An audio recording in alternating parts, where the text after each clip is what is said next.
તો હાલમાં જ જમ્મુ કાશ્મીરના પહેલગામમાં આતંકીઓ દ્વારા હુમલાની ઘટના બની હતી, જેમાં 26 થી 28 જેટલા પ્રવાસીઓનો ભોગ લેવાયો હતો। ત્યારે આ ઘટનાને લઈ સમગ્ર ભારતમાં ઠેર ઠેર ભારે રોષ જોવા મળી રહ્યો છે। ત્યારે હવે સાવરકુંડલાની મસ્જિદોમાં પણ આતંકવાદી હુમલા સામે રોષ વ્યક્ત કરાયો છે। માહિતી મુજબ મુસ્લિમ ધર્મગુરુ મુનીર બાપુ કાદરીએ કાળી પટ્ટી પહેરી વિરોધ નોંધાવ્યો હતો।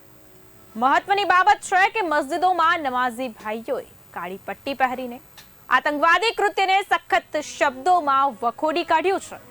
ત્યારે જમ્મા મસ્જિદના પેશ ઇમામ હાફિઝ સાદિકે આતંકવાદી કૃત્યને સખત શબ્દોમાં વખોડ્યું।